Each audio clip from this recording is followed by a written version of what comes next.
Welcome to the Free to Ride podcast with Brian Brumwell, Lance Crawford, and Connor Stobart, where average riders have extraordinary conversations. Gear up, subscribe, and join us where you will get exclusive insights, unmatched tech tips, epic race coverage, and plenty of laughs. Because in the world of motorsports, the only limit is your imagination. Don't let adventure start without you. Stay updated on your favorite platform and follow us on all socials. Your journey is just beginning, and we guarantee you'll keep coming back for more stories, wild discussions, and adrenaline-fueled excitement. Average riders, extraordinary conversations. Welcome to the Free to Ride podcast.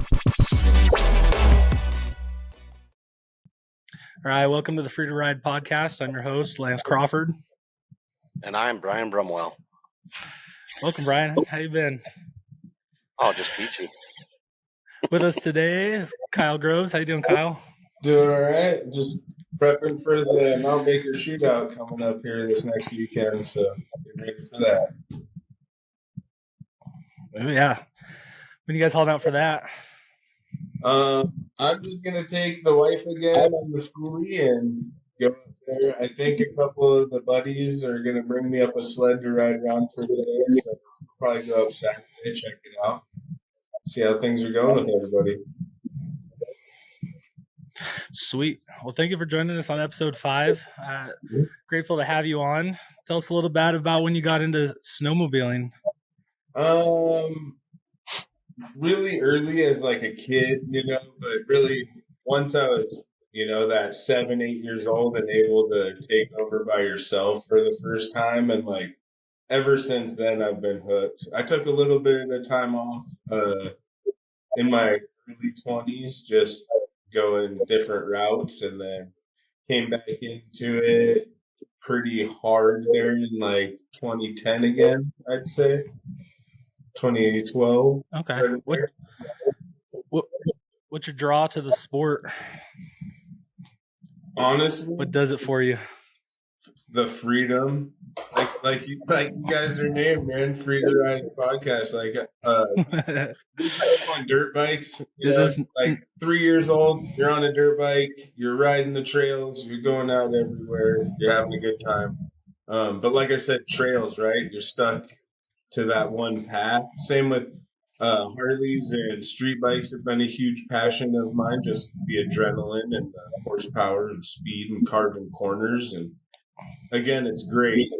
Yeah, I just tell people I'm addicted to engines. Anything with an engine. Yeah, 100%. If I can break it, I can, and I'd like to see how fast I can do that, I guess, because I do it quite often. But realistically, you get on a sled, and for us lucky enough up here in the Pacific Northwest, your trail ride is as small as you can make it, and then it's free to ride your own ride. And like everybody always says, the mountain is your canvas, so paint it, What kind of rider would you say you are? Like you like technical, hill climber? What's your forte? I'd say a little bit of everything, but I like the technical stuff that nobody else really likes to ride because that's where the fresh snow is. You don't have to worry about carving into other people's tracks. And I really like getting out and trying to see new places, even if it's in a place we always go. It's like, hey, we've never gone through those trees over there. Let's go check it out. Right. Yeah, I'm more of I like the technical stuff. I like to get into the thick of it, the trees, get lost, carve my own trail, see where we end up. Yeah, can we get into a steep side hill so everybody else stays behind? I'm game.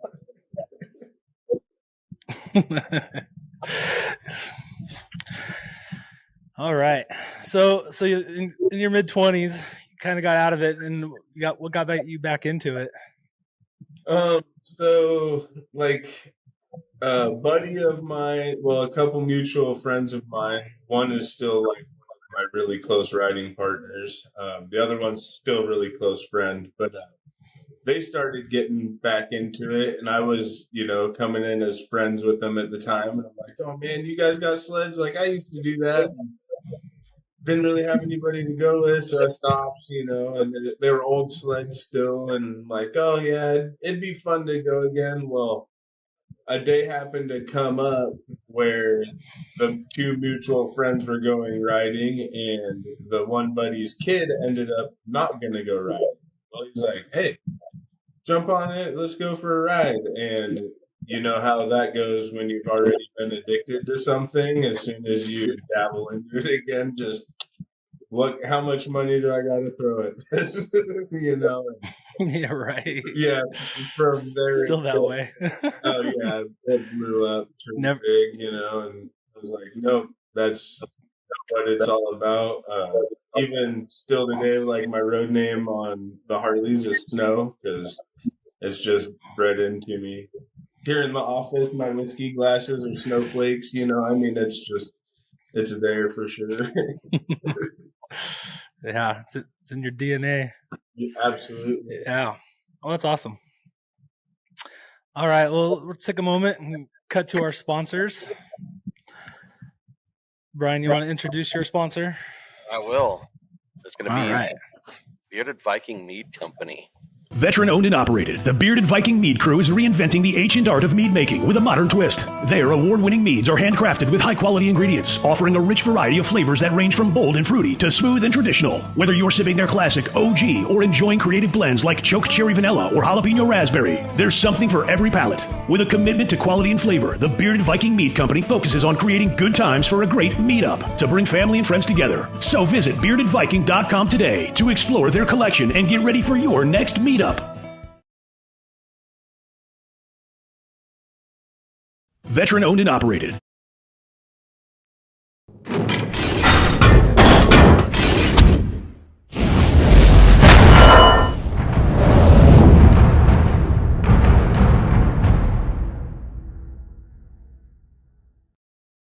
All right. There's our sponsors.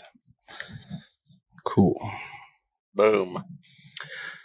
So I'm thinking that we'll probably I forgot that we have another thing today.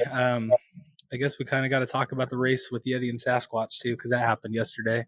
Oh yeah. I can't get that 93 Jag to run.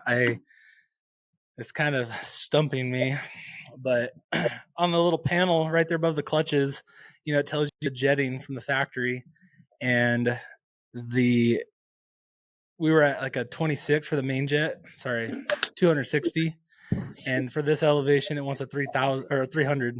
So I got a 300 from work, and I put that in there. What's crazy is that when the track's off the ground, it revs out great. As soon as I put that thing on the ground and put any weight on it, it's when I start to get that bog somewhere there in the middle.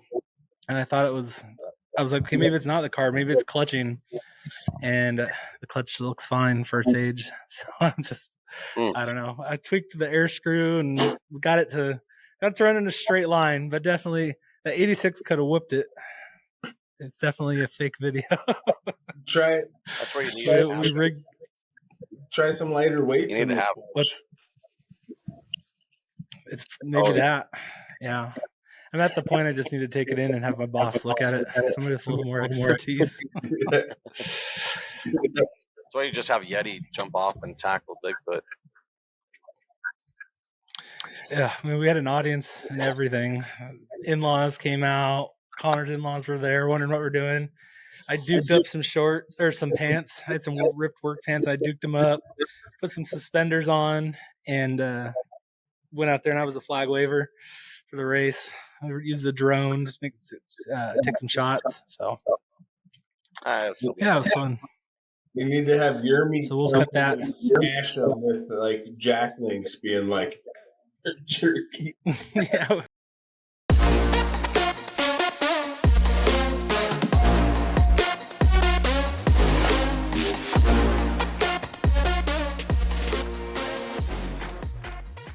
This next segment's called Cold Cuts, and I'm going to share some videos with you guys that I've found throughout the week. Let's see if this works. Can you see my screen? Yeah.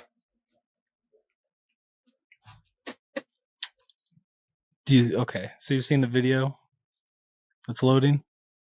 Not yet. All we see is just the See all the spot where it says selection. downloads.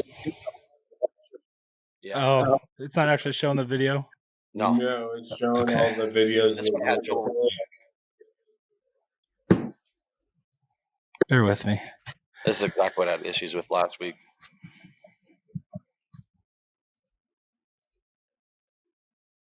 I've lost my... Oh, there it is. Stop sharing. Share.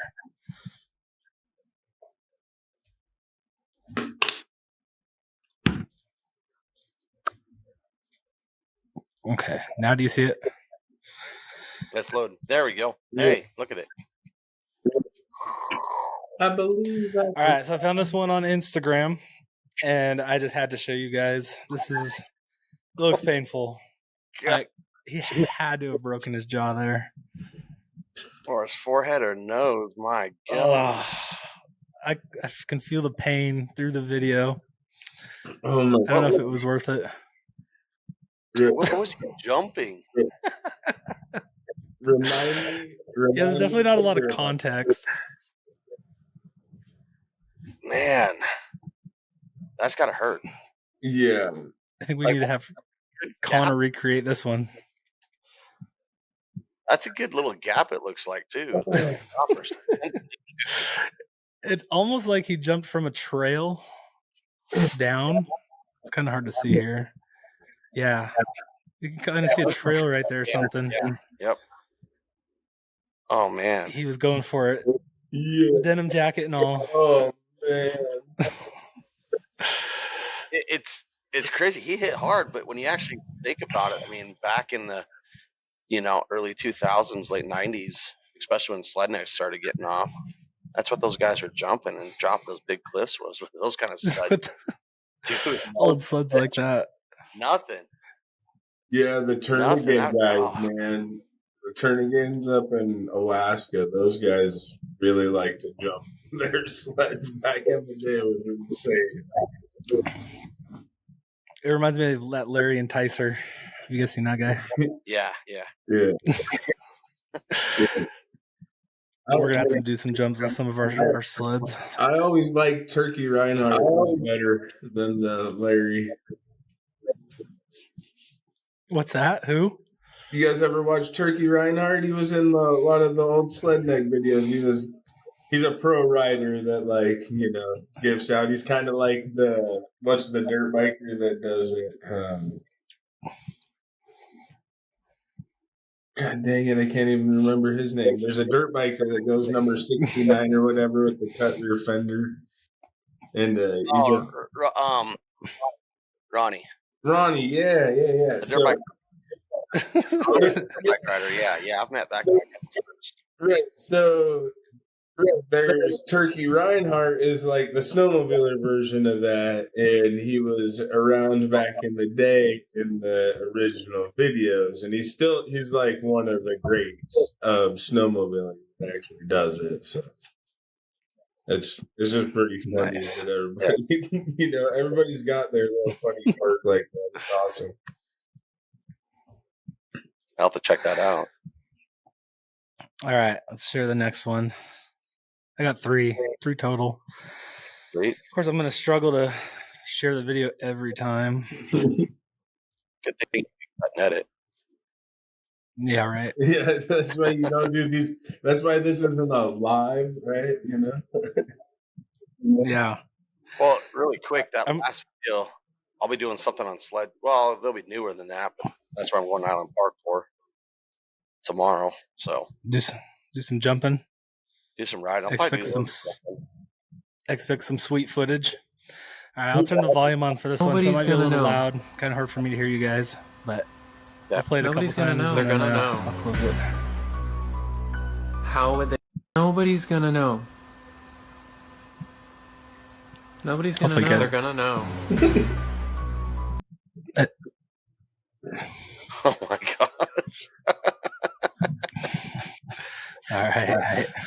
That is awesome. Yeah. Right there. That'd be me. I would so do that. roll up. Everybody think it's a Polaris. It's definitely a Skidoo under there. You need to have an Arctic Cat sitting under there. Dude, ever since they announced they were selling, I mean, people are trading those 848s. Is that what they are? Like they're 858s, like they're hotcakes. Like trading cards. It's crazy. Like, I got this sweet machine. I'm holding on to it. Yeah. All right, I got one more video. All right.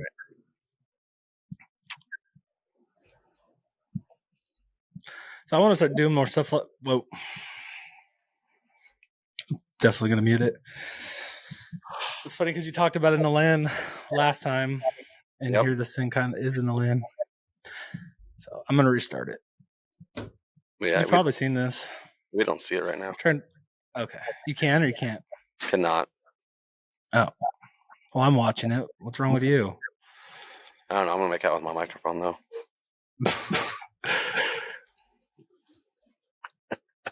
Okay. Here we go. There's share feature, and it's not the best. There you go. All right. Oh, my gosh. Dude, no way. It don't go very far. No. Okay. I was like, there is no way he makes it all the way across that. It is now simmering. Oh, my gosh. That land's living its best life. I'm cold. So this reminds me. Oh, my gosh. That's beautiful looking, too. Like, it's I want to know what those floats are. It's airbags. Little movie. So really quick.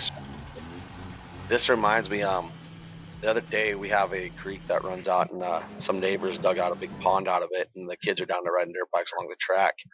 And I bet this kid $10 that he wouldn't jump in. He upped it a little bit and got raised up by the bucket of the excavator, and he jumped in, dude, into the creek. It was only 37 degrees as the water temperature. And then the funny thing That's is, rough. yeah, he couldn't climb out. He couldn't climb out because the banks were all mud. We had to lower the boom down and pick him up and out. Pick them up and out. That's epic. But, So I wonder. Yeah, I want to do that. I want to do some. What's up? I was gonna say that. You were saying you were wondering something. I wonder if that was one inflatable life jacket that's meant for once it hits water, it expands, and they just got it tied to rope. So when it goes to sink, it like, you know what I mean? Instead of having to have like a bucket all the time or a buoy or something. They made it look so legit. I watched that video and I was like, are those something somebody sells out there just for watercross? Yeah, they looked legit. I don't know. Must have just been holding on to ropes or something. Yeah. That thing's got to be so hard to pull off the bottom. I've never pulled a sled off the bottom. They're not all. oh, it's not fun. I had No?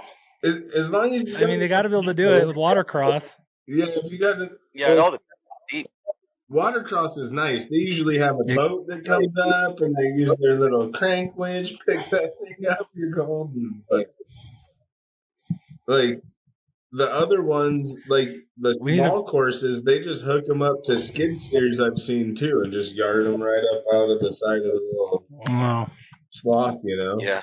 And I'd have to imagine the depth of the water changes everything. Like, you wouldn't want to sink it at 100 feet, obviously. we might have to have my cousin Scott on. He sunk his I think it was a Skidoo up in Montana. It would have been, I think, Bitterroot Lake, and it was like right around 100 plus feet.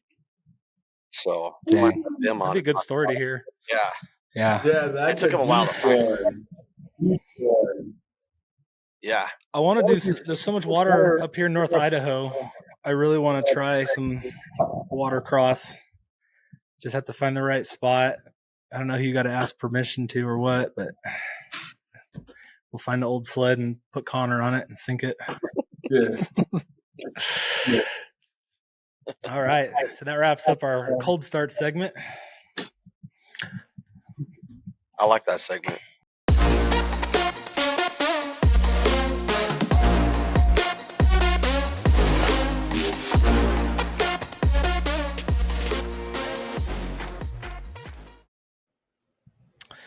Let's move on into our Ugly Sled Award.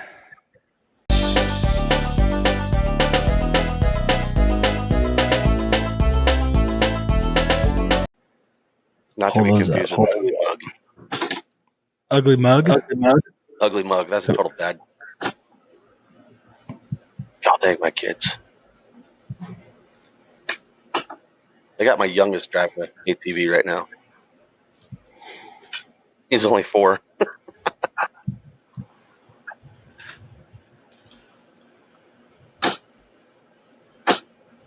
Do do do do do do do. I got to be better about.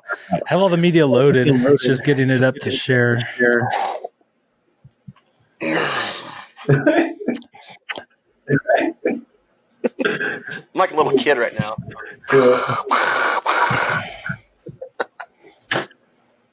Oh yes. All right, this is what first up for the Ugly Sled Award is this beautiful wedge nose here. My favorite feature, could you guess? I think that's Any a bumper. guesses? That's got to be a You think backwoods bumper, right? it's definitely that sticker right there on the windshield. That's my favorite part. I'm pretty sure there's a matching mono suit for that. Yeah, that's a glorious wrap. That definitely belongs in this award competition. I think that right there, the wrap alone. Yeah. Looks like somebody put tape all over it. It needs a taller riser. They always need right. taller risers. Exactly. They're never tall enough. He's got a custom seat though, so that adds horsepower, I believe. Yeah. Well, the checkered flags, that players put on the sleds back then, that's an extra couple horses. Always. They knew they were upping Arctic Cat just with the checkered flags. Right. I like the seat. Do you like the seat? Yeah, look at the seat. You always need a better seat. Those old wedge noses, it's like sitting on a bench on the ground. That's where your back hurts. You need to be up and elevated. Yeah. I can't even stand up on seats anymore. Not without knee braces. You can't stand up on old sleds anymore? No, it's hard because if I'm sitting down riding, my knees lock up and I just can't get up anymore because my knees are just shot. When I'm rolling around the yard in that old Jag, I'm not standing. There's no way. It's way too tippy.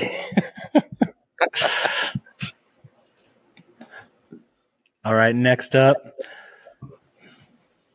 This one was submitted by our buddy over at Wedge Life. And I believe this was a Halloween decoration last year.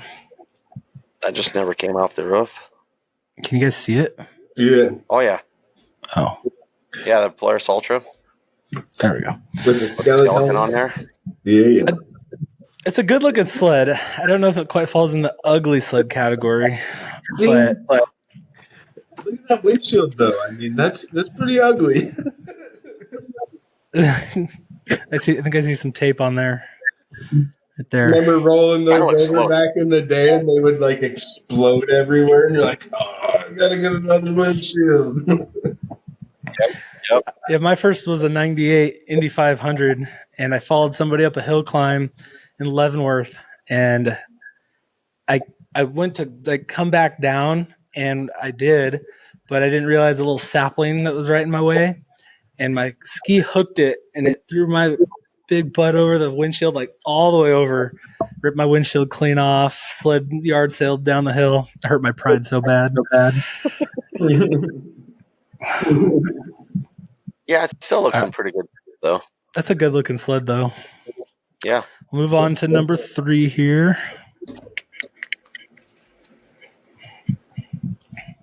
So these are all follower submitted. And so we're not quite sure what we're getting ourselves into. This next one, I'm not even sure what it is.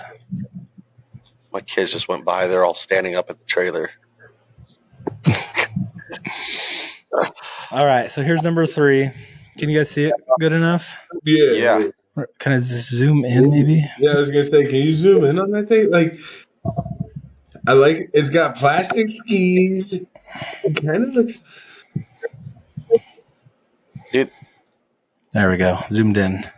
What? Yeah, it's got some upgraded skis. clearly. Still running them Leaf suspension. Yeah. What brand is that? What's that? I wonder what brand it is. Like, it looks like a conglomerate of like all three, or maybe four. Is that a Polaris seat? It looks like a Polaris seat. Yeah.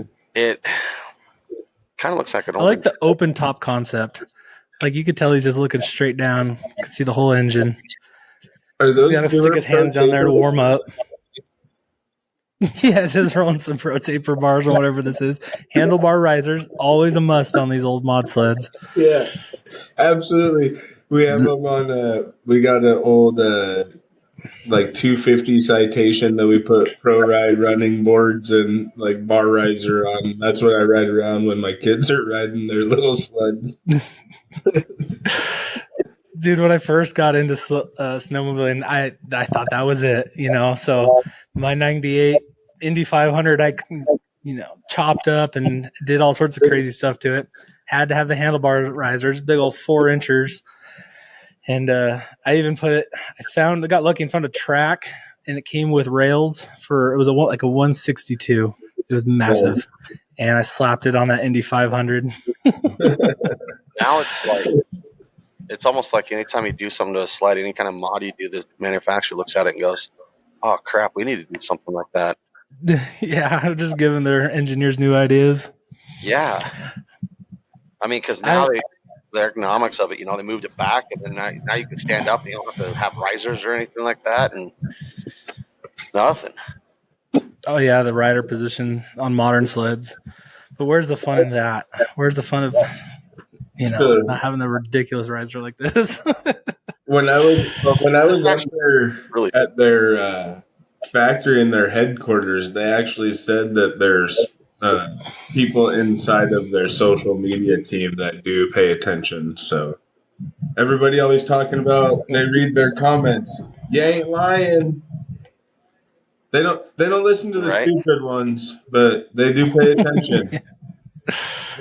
No joke, they're gathering all that data and they put it together within their teams, and that's how they come out with these snowmobiles they do. And just going off of that, if everybody keeps complaining about prices for mod sleds that you get from the factory anymore, they're going to go back to $12,000 sleds, and you ain't going to have shit again. Or stuff again, sorry. Yep. Yeah, exactly. They didn't have factory turbos for all that time. Now they're here. People are complaining about the price, but didn't Polaris just come out with a baseline model just for that reason? Yep. Like what they call it, SP or something, SP1 or it's the SP, I believe. Yeah, and Brant brings that one up a lot, and he's totally right on it. And Ski-Doo's always had their like SP models as well, which was usually like still a mountain-ish sled. It just didn't have all the bells and whistles on it. Yeah, exactly. But if you think about it too, back in the day, to get a turbo sled that had a narrow front end with a shortened tunnel with full shocks everywhere without warranty was more than what people are paying now to get one from the factory. Oh yeah. I heard stories of people building mod sleds and just the thousands of dollars put into them, fine tuning them, and getting turbos working. And it was definitely there were passion projects back then. This isn't something you could buy off the factory floor. Yeah, that's what made the hill climbs awesome, is mods. Yeah, exactly. Is getting to see what everybody's doing. I mean, everybody freaking out. Oh, no. I want to see that come back. Oh, so much so, man. It's crazy what the factory's doing now, though. You look at the actual race sleds that they produce strictly for their racers that go up, and the factory Polaris race mod sleds, and you're like, holy smokes. Yeah. Or the snowcross guys that are doing on all those backflips and crazy stunts on stock sleds. That's pretty crazy. Oh. Yeah, I'd like to see it go back. I know it's going to be a product of the economy and the environment, but I think it's where the passion comes from and creativity. Seeing people mod up sleds. Even if they could give us just base models and let people go back to making parts for them and modding them up, it's more of a build season than go into the factory and buying a turbo off the showroom floor. Well, it's not only that. I mean, you look at when they cut tunnels and stuff like that. Guys started cutting the tunnels on the new sleds, and then next thing you know, what happens? Players comes out. Factory cut tunnel. Yeah, factory cut tunnel. You're like, what the heck, man? Some of those guys are artists too with those tunnels. Like skill how they put them back together and make them look good. Yeah. So when I was up at Ski-Doo as well, so anything that Ski-Doo releases on their sleds has been in a thought process at least within the last 5 years. So like they think 5 years ahead at a minimum. They wouldn't let us go into their it shows R&D spot, but we got to see the building for it, their innovation and design building. It was pretty cool to see like the outside of it and kind of peek through some of the windows and stuff, but they definitely weren't taking it there like the other places. And it shows. I mean, their equipment's come out and been highly competitive for a long time now, so they're paying attention. How would you guys feel about judging these 3 sleds? Where would you like to put your vote? On what? On the 3 sleds that we just looked at. What would be your vote for ugliest sled? I think that last one's got it for me. Okay. That is pretty ugly. I'm gonna throw mine on there too. On that last one. Yeah, 2 I would for the have last 3.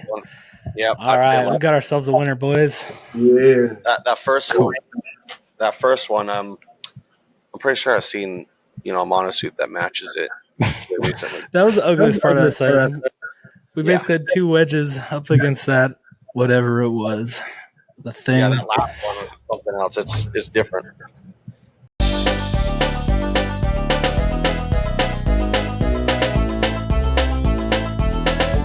But anyways, it was a good conversation. That was. Shit, Yeah. Hey, I thought it was the Yamaha. Give me a quick Rather second. than. Oh, okay. All right, so this is a new segment we're gonna do called Marketplace Gems.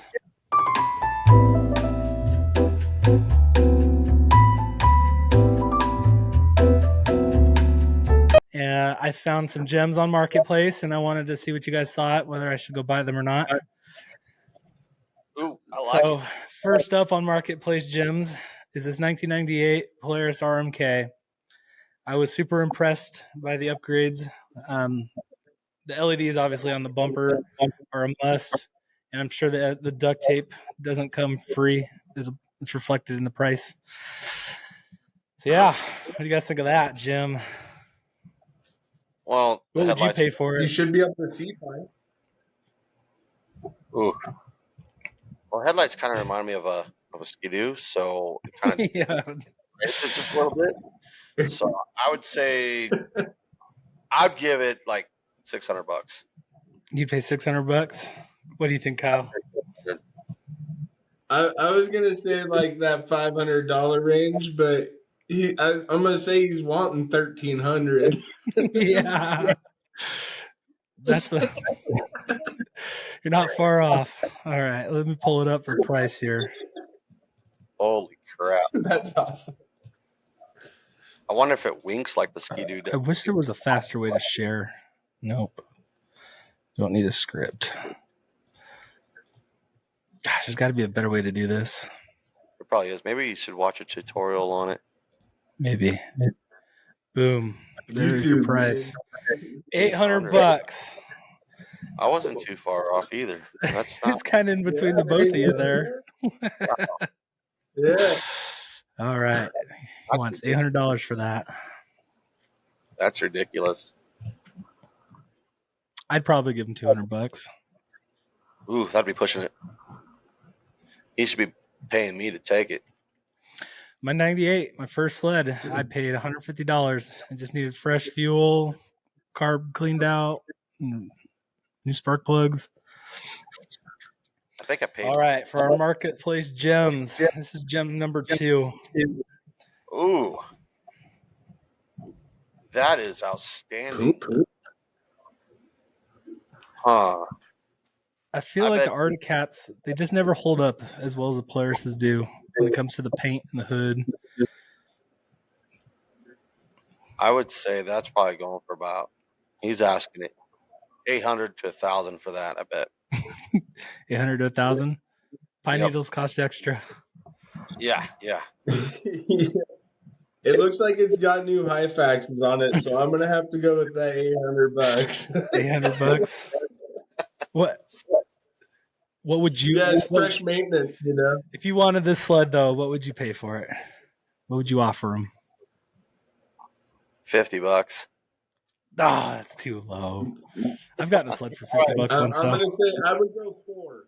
I would go $400 if I was trying to buy that out of somebody's yard because I wanted it. 200 if it Yeah. ran. 200 if it ran. But I'm at that 200 price range. My first John Deere, I paid $75 for it. The sled that I regret getting rid of was a Panther. It's cheetah print seat, mint condition, and I paid $50 for it it was from somebody we knew, but yeah, I sold it for $150. Wow. Boom, I should have stuck with my first guess. $300 for that bad boy. I'm going to get it after the show. The wife don't know yet. So Lance, let us know how it is being single again. No, I have. This is exactly. I mean, it's a 340, but that 93 Jag downstairs that won't run for me that we use for the race looks just like this. Yeah, it does. It does. I need a seat though. I chopped up the seat and totally regret doing that. All right, pulling up our third and final marketplace gem here.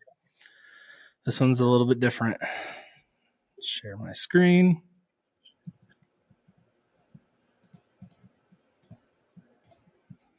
All right. This was on Marketplace. It's local. I saw that too. What do you think that's going for? It's definitely not a 2024. No, I want to say $3,000. You think he wants $3,000? 2,500 to $3,000 for it. Yeah, I was gonna say that thing's got to at least be $2,000. It's mint. I mean, that's a race sled right there. My dream race sled. Yeah, for sure. What year do you think it actually is? 60s, 70s, something? I'm gonna say 70s. Okay. What about you, Brian? What year do you think that is? I would say that's probably. I'd say it's in the 80s. And so you think it's going for $3,000? Is that what you'd pay for it? I'd pay I'd pay $2,000 for it. I hope this owner doesn't see this video. He's going to be so insulted. Oh, I know he is. All right. Oh, 100%. All right, here we go. I saw it for like $6,000. And the price tag on this sled. $5,500. Boom. Holy $22,000. A little bit off. You're missing a decimal point there, guys. Maybe I'm gonna go buy a 2024. Yeah. That kind of money. Yeah, those turbo sleds we were talking about. I mean, it is a race sled. Yeah, man. Is it for ice or is it for snowcross? Because it looks like an ice, and It's got to be ice. I didn't think they'd be worth that much for the small, So here's the big thing, though, and you guys will notice, like, over at Heydays, it's insane. Like, the mountain segment's so small compared to everything else. It's insane. It is. Like, you got to make sure to go watch some of the swap meets because the stuff you see there is just insane. Oh yeah, it is. It's super. Well, even the one like they have here in Spokane is it's pretty crazy what some of those older sleds are going for, especially in mint condition. So yeah, somebody up here in Old Town, and they've got a Raider chassis. They want $700 for it. I want it so bad. It take a lot of work. It needs a lot of work, but I've always wanted a Raider. That'd be so cool. Well, my buddy of mine I was telling you about, Lance, that has the I think he has 4 or 5 Elans. He's bought each of those for like $100 or is given to him, and they all run Really? conditions. I'm like, man, how the heck do you find those? The other cool one that I want to find someday is those old snow bikes from like the 60s or 70s. I know a couple people that have them, but they're just like the little tiny track on the back. They're super cool. Great for. I want a snow scoot super bad, one of the old like tube chassis style ones, but everybody wants an arm and a leg for them, so I'm like, nope, not doing it. Another super unique one. Our guy, you probably know him, Logan. He's got one. He rides out there in Cleveland. Here he is. He was Logan. Ripping around on one of our videos. Cool. Wait.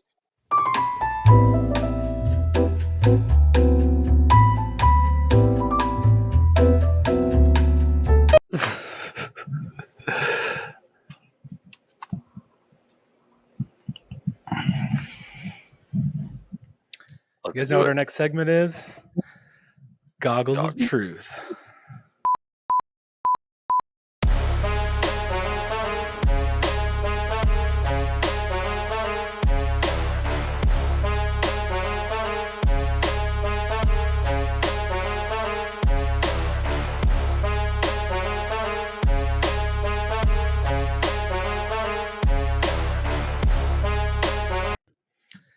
All right, gentlemen, welcome to Goggles of Truth. I'm going to ask you guys a series of questions related to the power sport world.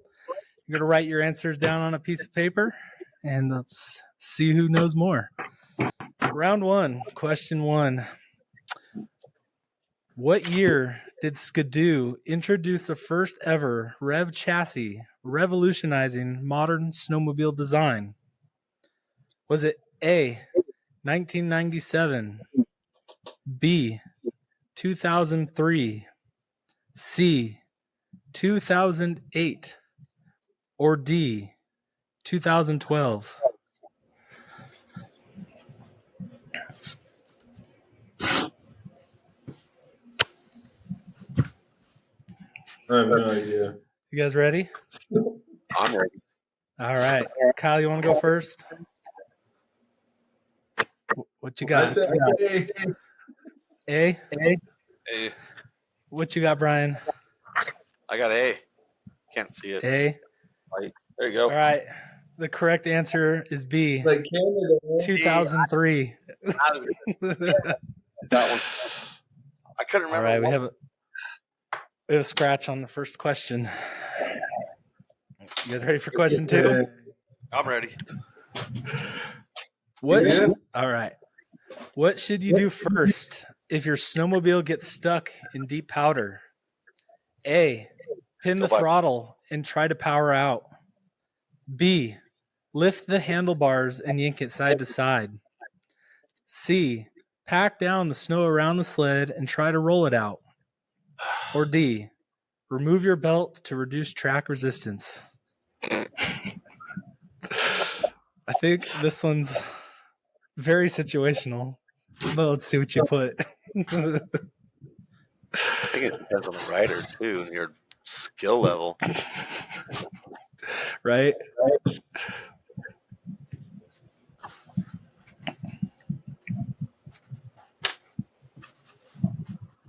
All right, whenever you guys are ready. Brian's going for A again. What you got, Kyle? Bro. I got 2. A and B, you pin and you wiggle. And then when you're done, I would say your that new belt. You're going to need a new belt when you're done. all of the above. Where's the all of the above? So the correct answer, and see, that's why I said it's situational, is C, pack down snow around the side of the sled and try and roll it out. That's what they're putting down for our correct answer. All right. Points are 0-0. Man, Question 3. Which manufacturer produced the legendary Triple 900 mountain sled known for its power and weight? Is it A, Polaris, B, Arctic Cat, C, Yamaha, or D, Skidoo?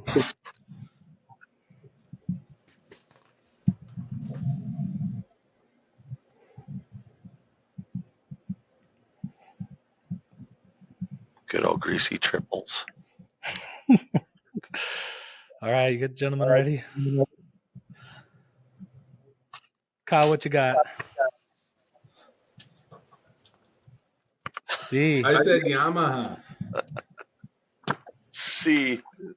Oh, guys, wrong. The correct answer is B, Arctic Cat. Arctic Cat. Yeah, We're going into a bonus round. This is the first. I don't count the Thundercats. No. The true greasy That's triples. not going to be a good bonus question here. I would think it'd be Yamaha, the true greasy triple.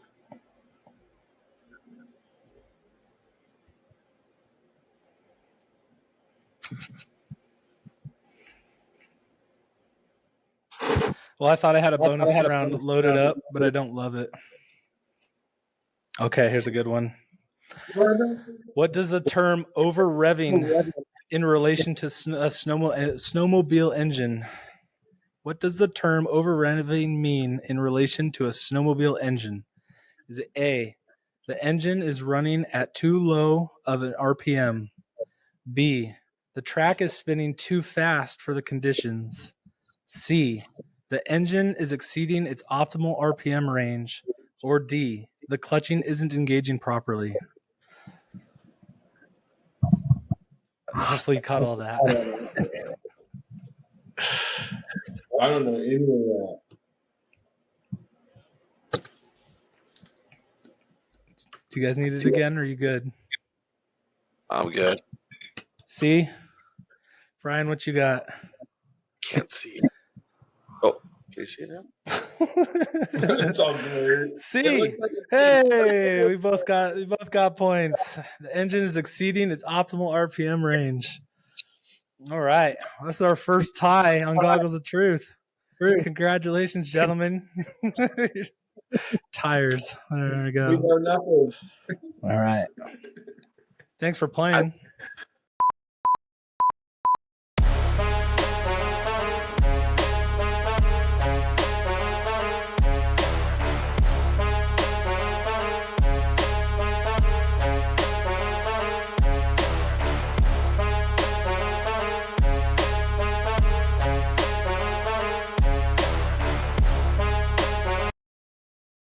Yeah. All right, let's move on to Brian's Fireside Stories.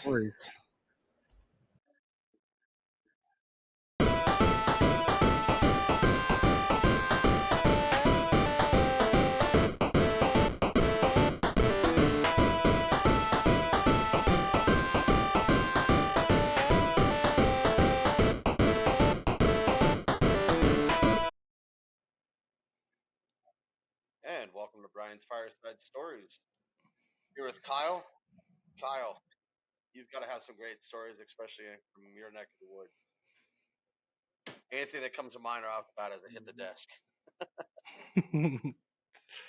Yeah, I was saying last time, I've been on lots of crazy, just from rides personally to rescues to, like people way down in the glaciers. I think that was probably one of the craziest rescues that I did. I shared that picture on your guys' post where the helicopter's like hovering right behind me on the hill.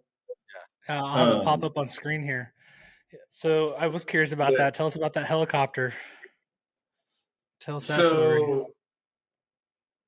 I was showing some people up around Mount Baker that hadn't really been up there before, so I was kind of taking them around, but it was pretty late in the season, so we normally don't ride very high once it's late in the season because you're worried about the snow falling through, and there's the big crevasses or whatever you'd like to call them, and it's just, it gets unsafe.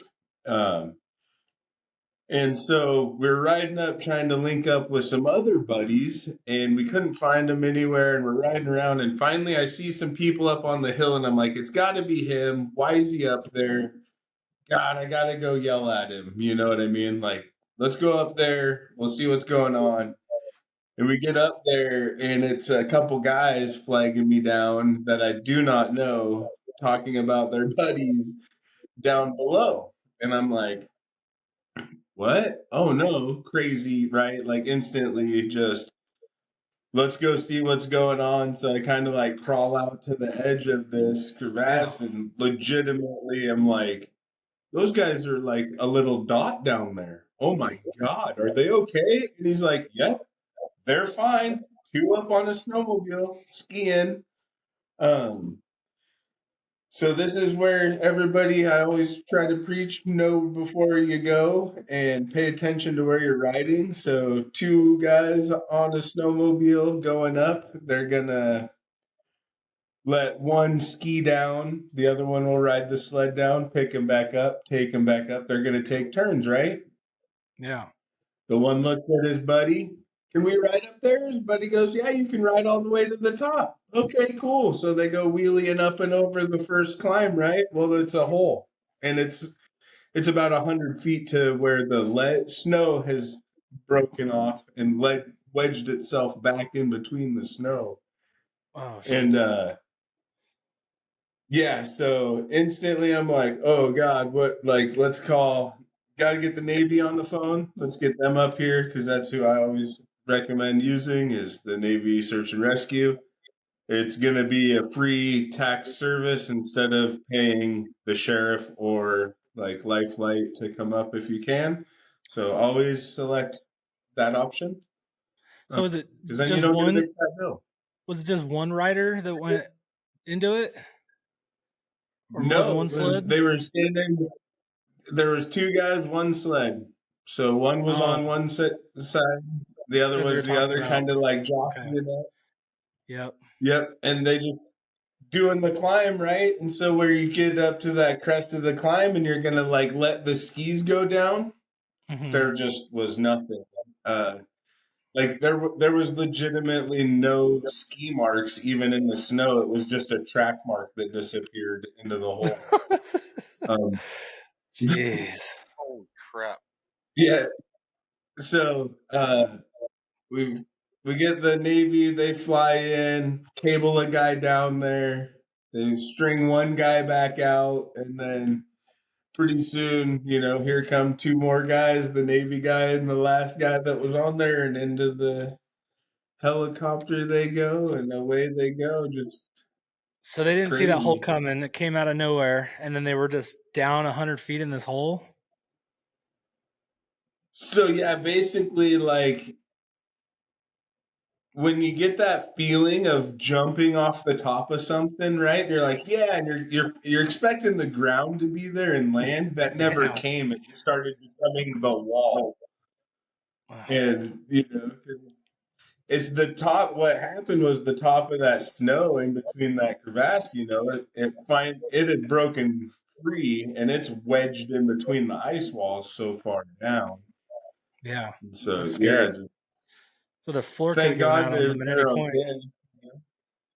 Yeah, I think the one injury was one of them got like a pretty good scratch, like from the ice wall just being down there, like because they ended up like hooking themselves to the wall. Because that was the scary part. Like you're standing there, And that floor could give out at any and moment.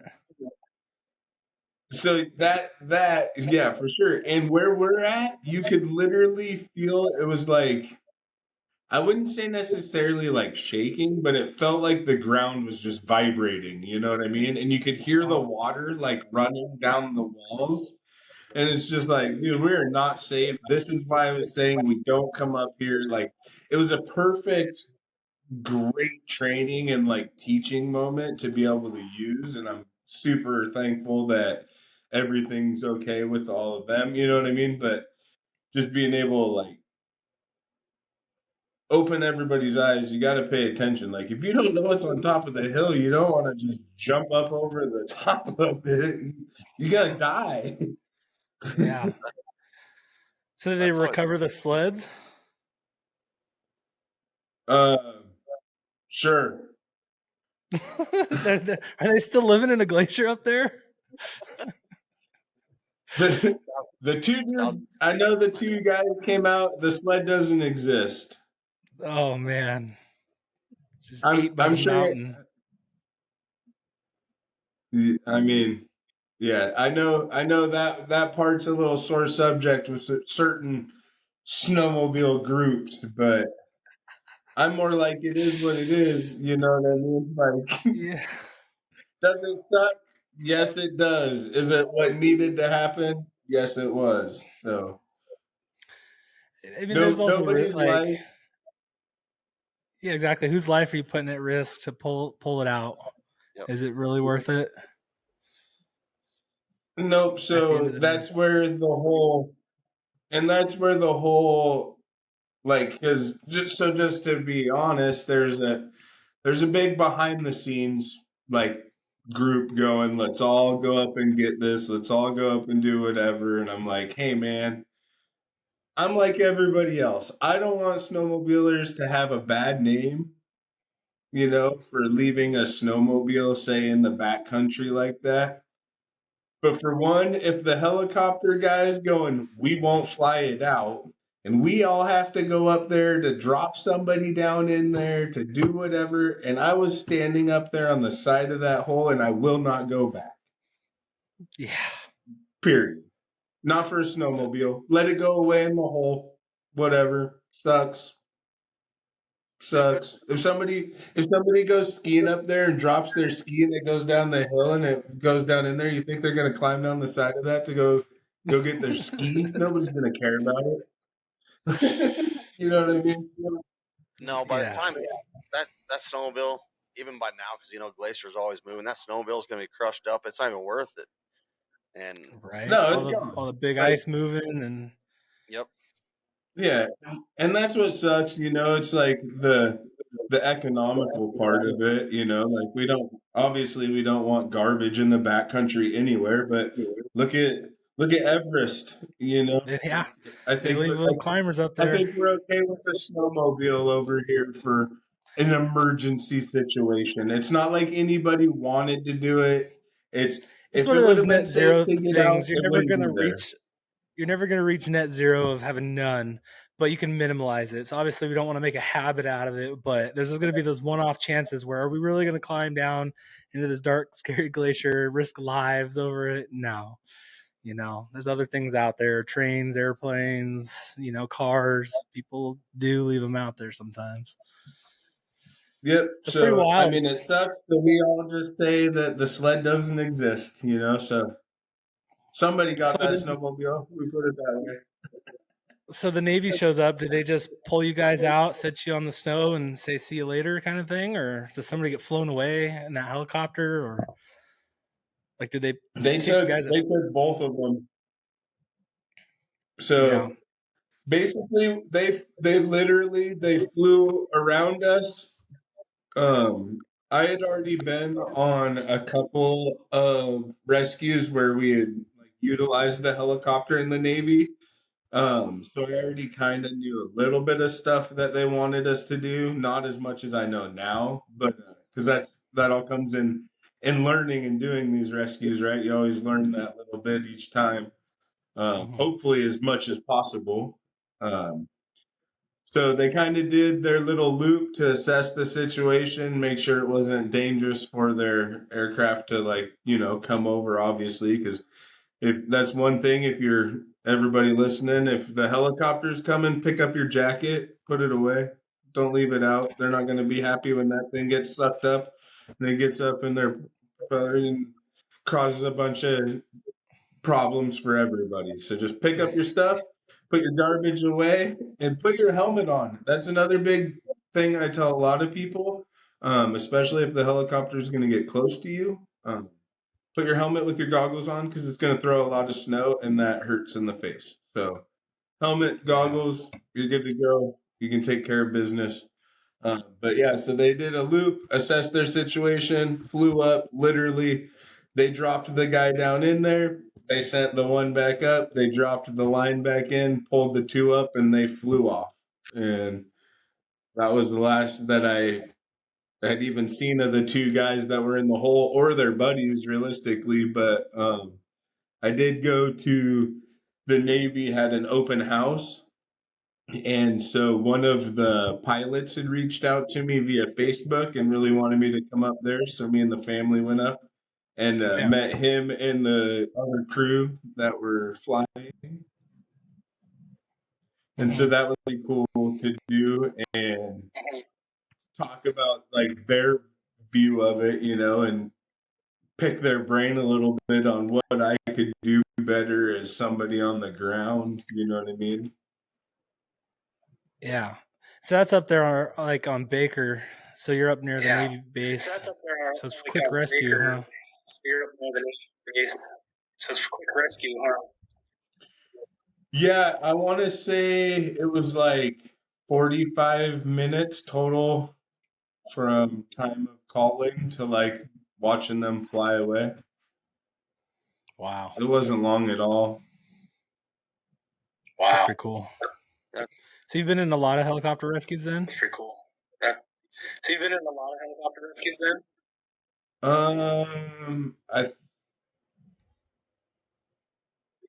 I can think of 5 good ones right off the top of my head. Yeah. Any involved out there at the last resort? Any involved out there at the last resort? Nope, none of them for us. What's the craziest rescue you've had out there? What's the craziest rescue you've had? Any good ones?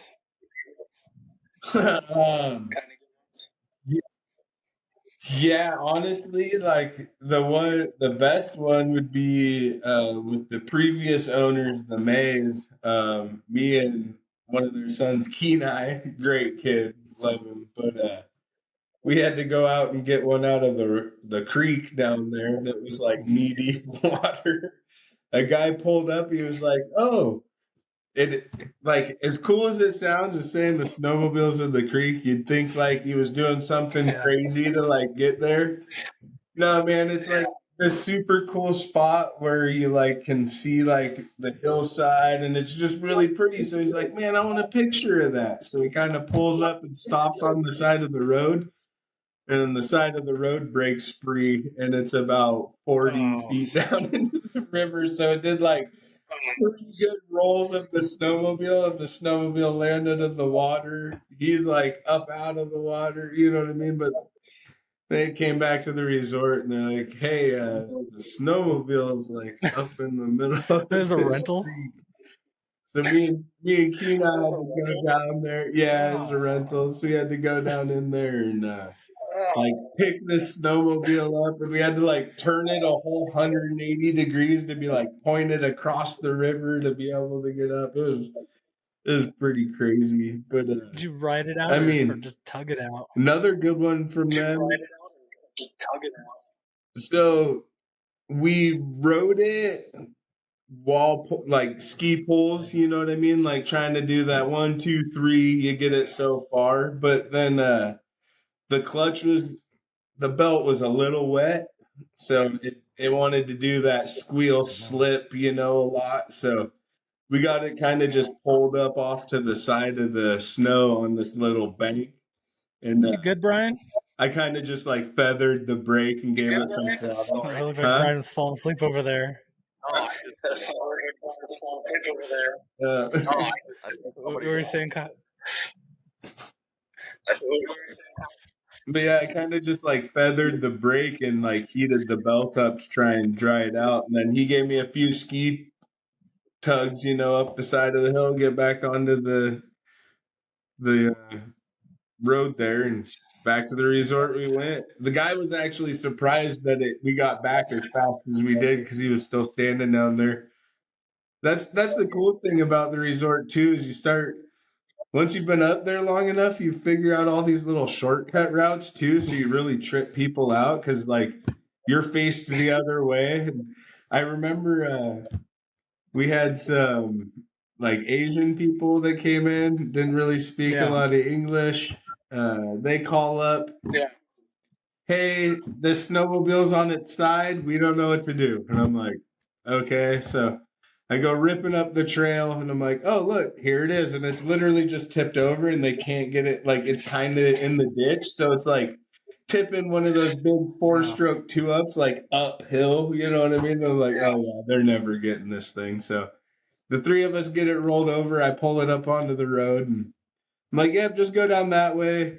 But I know that I can just go up around the corner and I can like drop down like behind them.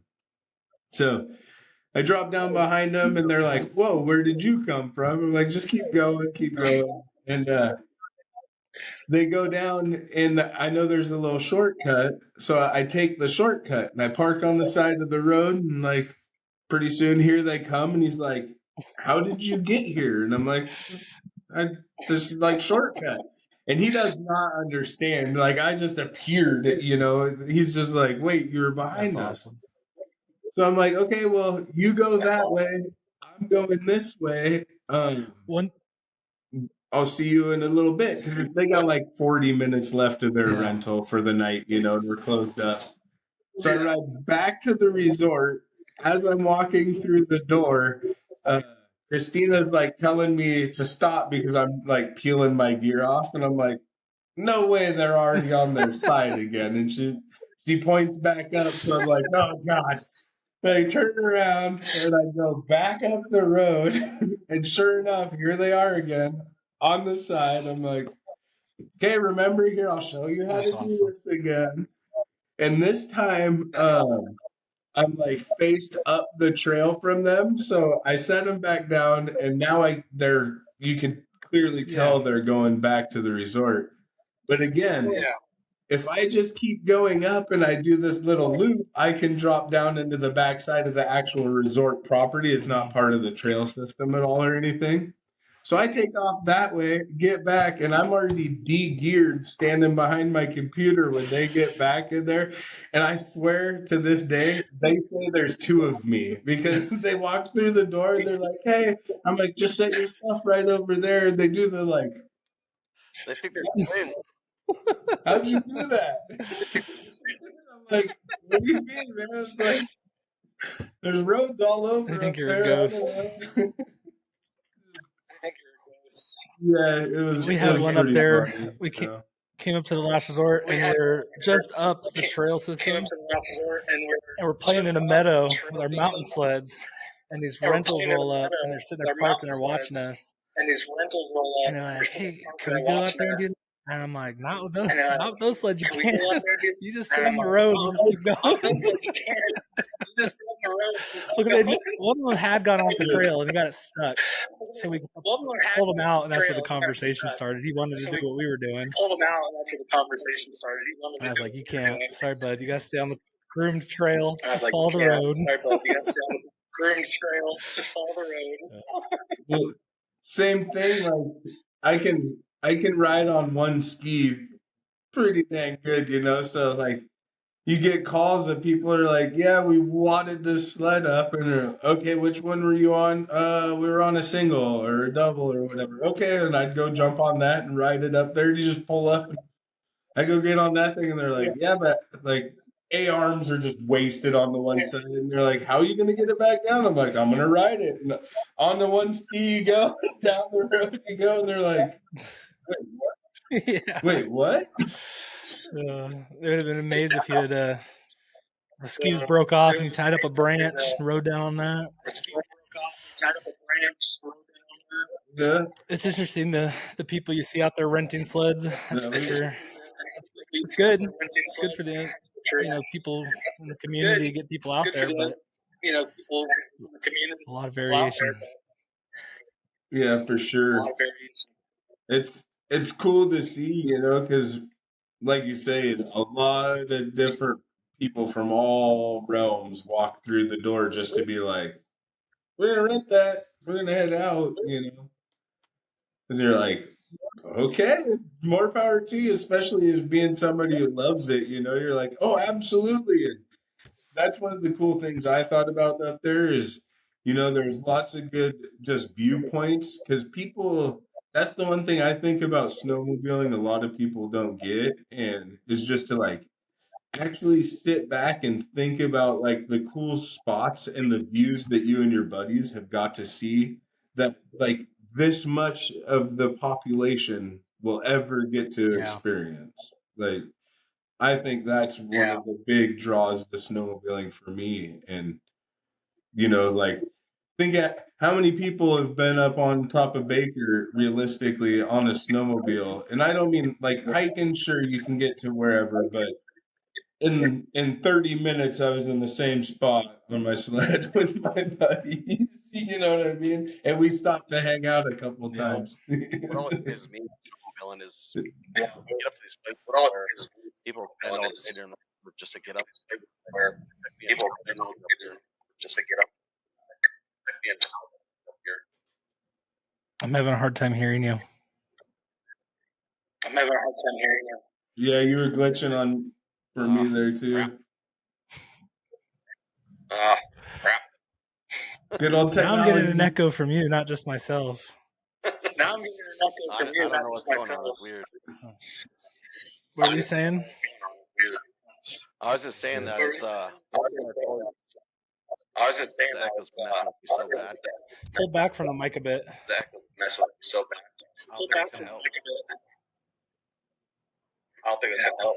Anyway, what I was saying was it takes people 8 hours to hike these viewpoints, and then Well, on a phone and an hour, 2 hours. And then when you actually look at it in the summertime, what you just went over top of, you're like, it always impresses me. I'm like, you look back and you're like, holy crap, dude, there's no way I could hike up that now. You can't ride a dirt bike up it or a four-wheeler up it, but you just went up it in a snowmobile.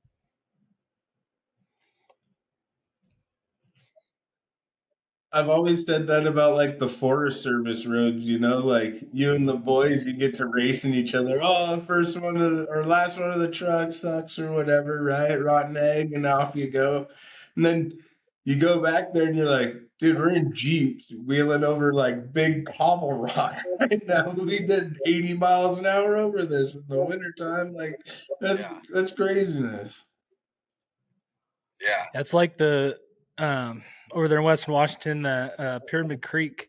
It's the Naches Trail that runs up and over there. So in the summer, it's a off-road wheeling trail, huge boulders and truck traps and whatnot. And then in the winter, it's all that snow and it's wide open, snowmobile country. And you just think to yourself like, there's probably giant boulders right below me on this road, and it's all tore up and rutted up for wheelers. But now it's all groomed and pretty for a snowmobile.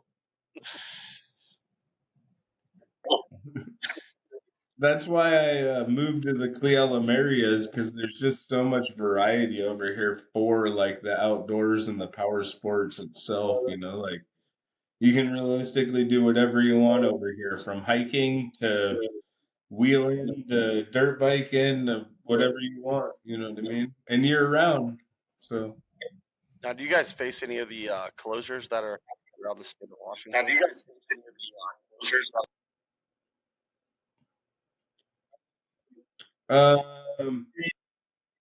The French, what is it, the French cabin one, I believe, was part of it, and then there was one over in like Ellensburg area, I believe, as well, that would still technically classify as us, but I don't ride that side a lot. If I do, I come out of the like Blewett side anyway. So Gotcha. There's one place I haven't ridden yet is Blewett Pass. I'd like to go there though. Yeah, Blewett's pretty cool. A lot of good open tree riding, especially like I haven't rode it this last couple years, but there's pretty good burns up in there again. You know what I mean? So all that underbrush is all gone. And trees are nice and spread out. What's that snow like compared to like Is that- Prince Lake what's up that- in North Idaho or even McCall or anything like that? Is it dry, light snow, or is it kind of like California where it's heavy and wet? Oh, it's still Cascade concrete. Like, I mean, you always get those days, right, where we're like, oh, look, this must be what it's like, but it's still not the greatest. You know what I mean? The big difference that I noticed moving up here to North Idaho was the snow. We've ridden a couple times up near Priest Lake, and yeah, it's not the Cascade concrete. It's just a powder. It's a crystal powder, and it's different. That's for sure. Yeah, you guys get to ride a lot longer than us. Yeah, it's amazing. What was that, Brian? I was saying it seems like you guys get to ride a little bit longer in the summer than we do, at least towards this late spring and stuff like that.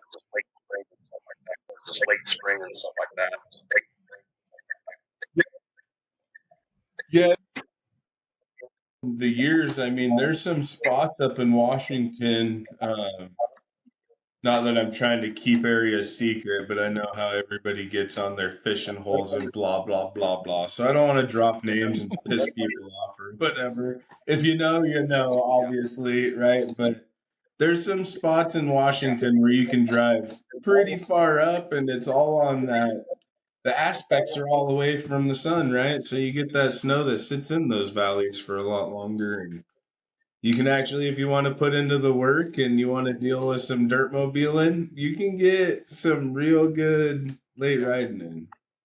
I've heard of people riding all the way up to like the 4th of July, going up over there on what's the one, the mountain down south? Helens?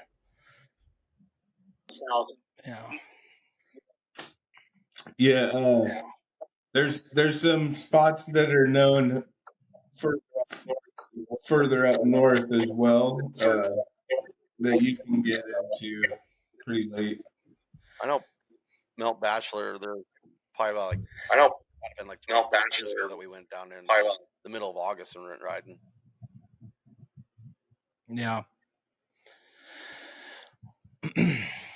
Well, Kyle, I appreciate you being on our show today. It was a pleasure to have you as a guest. Thanks for participating in our games and hanging out and telling us a little bit about yourself.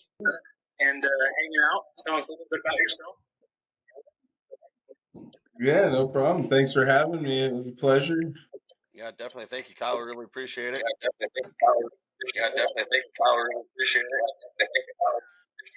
All right, gentlemen.